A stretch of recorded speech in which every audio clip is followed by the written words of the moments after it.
Hi, I'm Charlotte. My name is Noah. And my name is David. Jesus Christ. I got it. This video is about the biomechanics of proper footwork in climbing. Rock climbing is an increasingly popular sport, especially with the rapid growth of indoor climbing gyms around the world. Many new climbers focus on upper body power and grip strength, but footwork is one of the most essential and efficient skills for movement on the wall. Today, we will break down 3 fundamental climbing footwork techniques and examine the anatomy and biomechanics that make these skills so effective.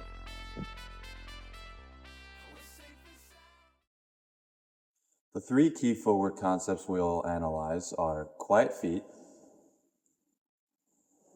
weight shifting, and foot switch.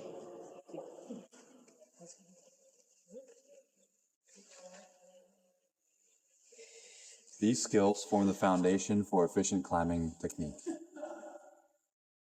To understand proper footwork, we first have to examine the structure of the foot itself. Key anatomical features that we're going to talk about today include the medial longitudinal arch of the foot, as well as the muscles flexor hallucis longus and flexor hallucis brevis that live deep to gastrocnemius.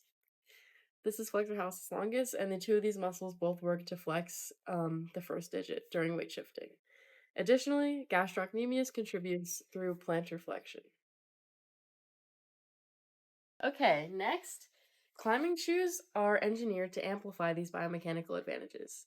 Climbing shoes typically feature a focused point at the tip of the shoe that optimizes toe power, stiff midsoles to support the weight shifting aspect and the medial longitudinal arch, a snug fit to increase sensory input through the shoe, and rubber that maximizes friction when smearing or toeing into holds on the wall.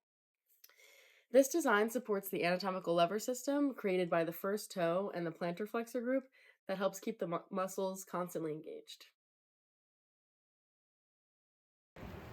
Quiet feet refers to placing the foot precisely without unnecessary noise or impact. The ability to place the foot in a smooth, controlled manner depends heavily on the eccentric contraction of the gastrocnemius soleus complex. As you can see in this video, this helps the climber move more fluidly while minimizing lost energy.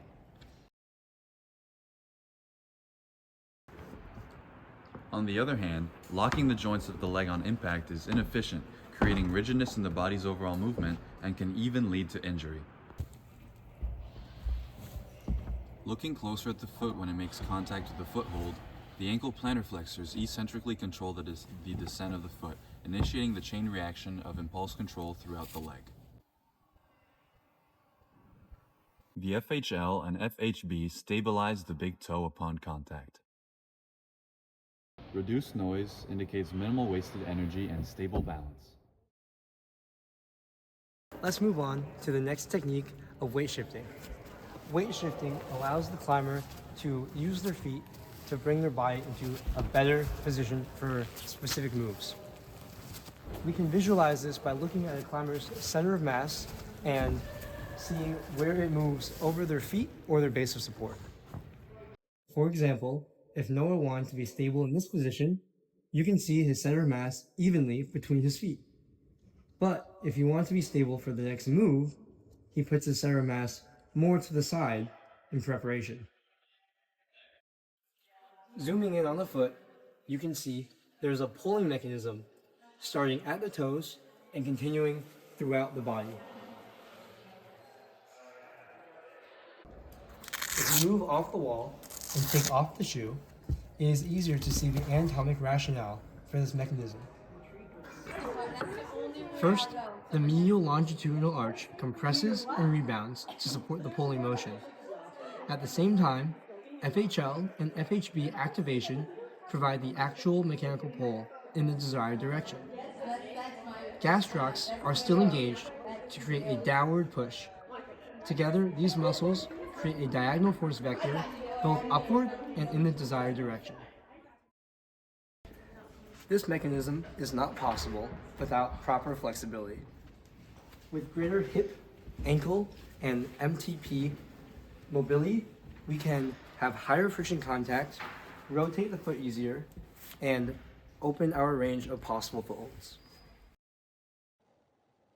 There have been many studies that support the information in the video. This one here, called Flexibility Assessment and the Role of Flexibility as a Determinant of Performance in Rock Climbing, found that based on certain functional tests, that flexibility is a key component for climbing performance. Please take a look in the description below this video to look at some other sources. For our last technique, we'll be talking about the foot switch. More advanced techniques, such as this one, introduce additional complexity. An efficient foot switch involves 1. Unweighting the initial foothold, 2. Rapidly replacing the foot with the opposite foot without losing stability, and 3. Keeping your center of mass as close to the wall as possible. I want to highlight this last point. When we push through our toes to plantar flex during a foot switch, the ankle generates a force vector that points upward in the y-axis but also away from the wall in the x-axis. That outward component can push us off the wall unless another force pulls us inward to balance it. If no handholds are available, we can use gravity instead. By shifting our center of mass between our toes and the wall, gravity's downward force gains a slight horizontal component that pulls us into the wall. This inward pull cancels the outward force from our plantar flexors, keeping the net horizontal force near zero. As a result, the climber stays stable enough to lift a foot and complete the switch smoothly. That was a lot of information, so now let's take a quick break before we move on.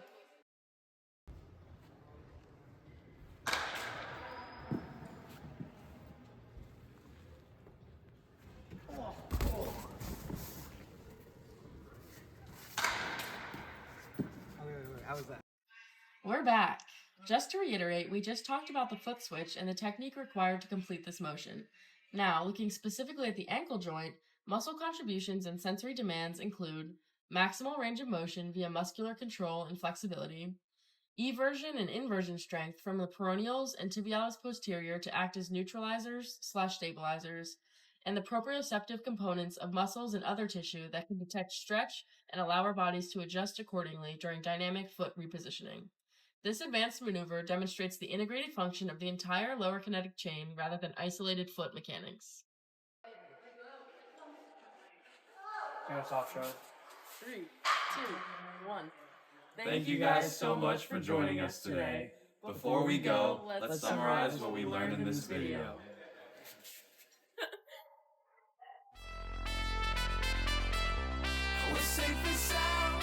Footwork plays a fundamental role in climbing performance.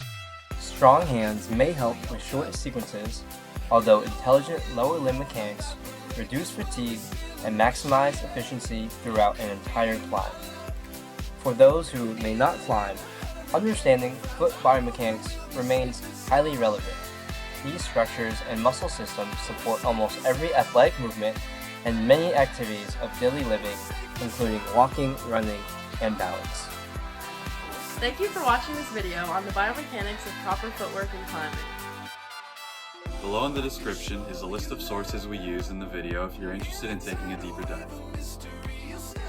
If you found this video helpful, hit the subscribe below for more science-based climbing education. Bye-bye.